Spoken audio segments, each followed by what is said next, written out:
Elite Speak here, and we are back with the first ever AEW Dark Elevation review. And did the show live up to the hype, to the expectations? Well, let's find out. But in the short version, in my opinion, it did. This episode felt very much like a TV episode of AEW or AEW Dynamite. It featured promo segments, we had backstage segments, we even progressed some storylines that I will get to within this review.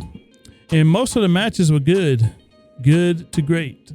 Good stuff all around. Nothing really felt flat, in my opinion. So all the talents that were on display here are making their way up the ladder in AEW to get onto Dynamite in a way. So that is the goal of Elevation. That is how Elevation differs from AEW Dark that airs on YouTube on Tuesdays. And Elevation is for the up and coming stars. It is for, it's deemed to be more important than AEW Dark, which I can see why. Dark in its past included some promo segments and backstage segments and the undeniable to desirable segments, but those have been scaled back ever since the pandemic started. So Dark isn't what it used to be. Now that will be Elevation, in my opinion. Elevation will have the better matchups week in and week out. Dark will have some good ones, but I don't think they will hold a candle to what Elevation will have going for it, with the inclusion of Paul White and Tony Schiavone on the commentary desk, which I thought Paul White did a great job on commentary. He made it all seem very legit. We all know Tony Schiavone is great on commentary, but many folks did not know what Paul White would bring to the table. And it is clear he did his homework. He knew a lot of the talent's moves. Even after the move happened, he brought up, oh, that was a beach break or just desserts for you. Yep, he knew. He did his homework, and that shows me that effort was put into this. It is not just a side thing for Paul. It is he actually wants to get into this seriously, and that's all you could want out of your commentary team. So let's get into this review. The first match of the night, the show kicked off with Danny Limelight, he's been on Dark several times. Danny Limelight versus Jungle Boy. This was a great opening match. Both demonstrated their speed to start, but in the end, Jungle Boy wins via the snare trap submission hold. He gets momentum for himself in the process. We follow that up with a tag team match. Miro and Kip Sabian with Penelope Ford versus Baron Black and Barry Morales, both of whom have become staples on Dark. Kip and Barry kick off the match. Miro has been calling the shots for the most part in this match.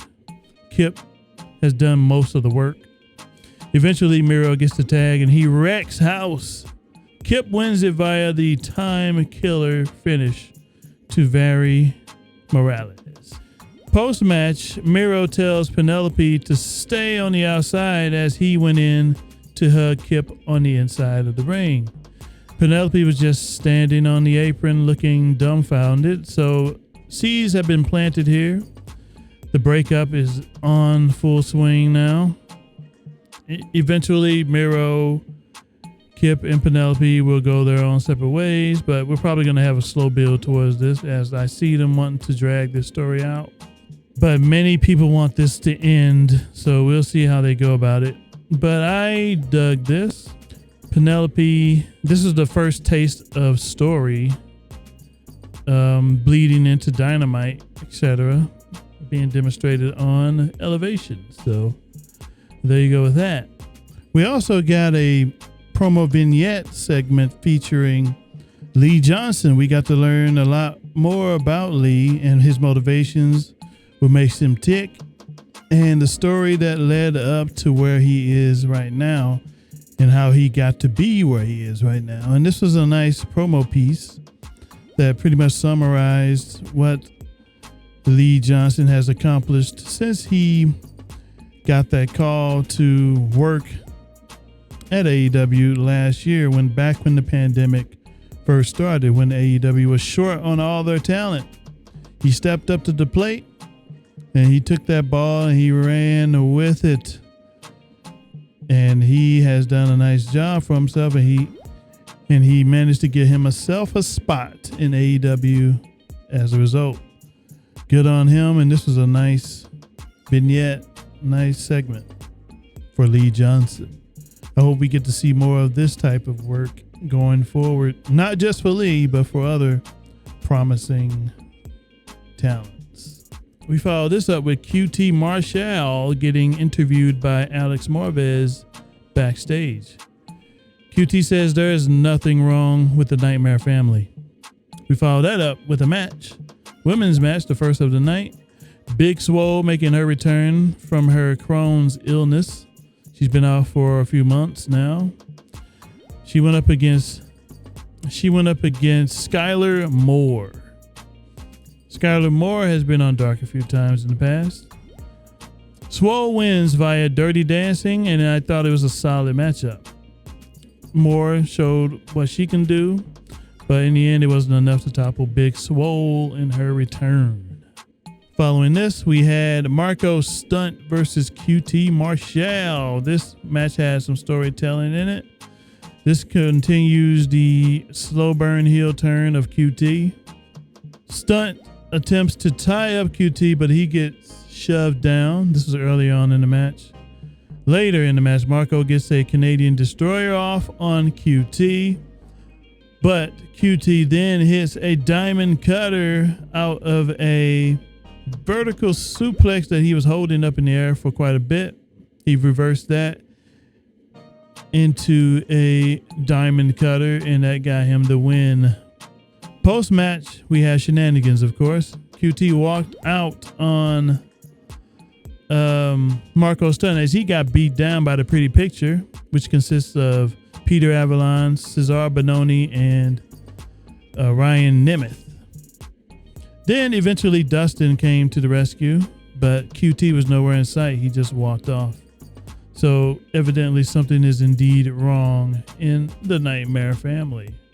Next matchup, we had Tay Conti with -1 versus Ashley Vox of the Sea Stars. This is her second appearance on AEW TV.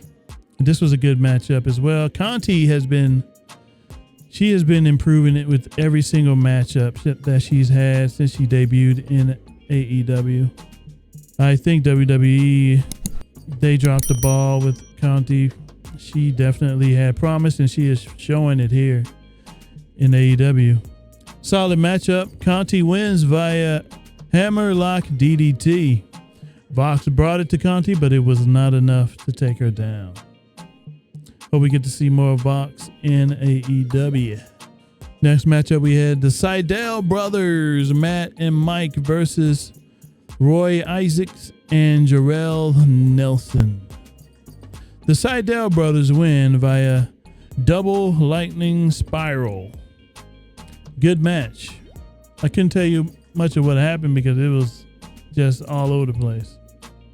Next up, following that, we had Danny Jordan, a Dark staple. She made a few appearances on Dark, versus Red Velvet, who has also made a few appearances on Dark. Also, she made her debut on Dark, and she has since risen up the ranks, and that's good on her. This was a solid matchup as well. Velvet wins via the Just Desserts kick. Decent matchup. Next up, we had Max Caster of the Acclaimed versus Dante Martin of Top Flight. This is another solid matchup. Max wins via nefarious means with his claim to fame elbow drop. He used a distraction and low blowed Dante, which allowed him to hit that elbow. We We followed that up with another women's match. Abaddon versus Ray Lynn, making her AEW debut. Abaddon wins this via Cemetery Drive. I love that move. And it was a decent matchup. I would like to see more of Ray Lynn in AEW. Give her some more matchups so we can fully see what she's capable of. Instead, she was no match to Abaddon here. Next up, we had Will Hobbs versus Brandon Cutler. Cutler sticks and moves to get some in on Hobbs to start, but in the end, Hobbs hit his town business for the win. We followed that matchup with Diamante versus Layla Gray. Diamante wins via Code Red, and Layla got a bit in on Diamante early on in the match, but it wasn't enough, unfortunately. Layla looks impressive, being that she only has 5 months experience of wrestling. That's quite something. Following that, we had the Butcher and the Blade and Private Party with Matt Hardy versus Carly Bravo, Alexander Dean, Brick Aldridge, and David Ali. David Ali making his return in quite a while. Brick has made his debut here, and Alexander, this is his second match in AEW. But in the end, the Butcher and the Blade specifically wins it for the team. I didn't catch the move that he wanted off of, but there you have it. Following that up, we had an impromptu matchup. Michael Nakazawa, fully kitted, he had his producer stuff on. He had a headset and regular clothing versus Matt Sydal. If Sydal wins this match, he would get a shot at Omega. Nakazawa attacks while still wearing a headset and eating an apple. Naka didn't even use oil in this match. Sydal wins via a kick to the head. Post-match, Omega beats down Sydal, and they have an impromptu match, and Omega wins via the one-winged angel. It was unfair. But post-match, Tony Khan comes out to make a match 9 days from tonight, 9 days from Tuesday. It will be Omega versus Sydal on Dynamite Live. So that match is made for next week on Dynamite. And then we follow that up with the main event, which featured Maki Itoh, the Fired Idol, versus Riho, the AEW former first ever AEW Women's World Champion. And this was a good matchup. Riho wins it via the double knees after Maki misses her diving headbutt. And there you have it. This was also Maki Itoh's final match in AEW for a while, as she announced on Twitter. There you have it. That was AEW Elevation. Solid show. Good show. And it will be added to my AEW weekly viewing schedule. I will be watching that on Mondays from now on. And I'm glad, because I was looking forward to having more AEW content to watch. And they're giving it to us finally for free on YouTube. Why not? And this is not even including the second TV show that is coming later in the year. So be on the lookout for that. But Elevation was good. I liked it. I enjoyed it. I had fun. I was entertained. So hopefully they can bring up another fire match card for next week's episode, and I will be there. And we will catch you next time with the review of Dynamite Thursday. See you then.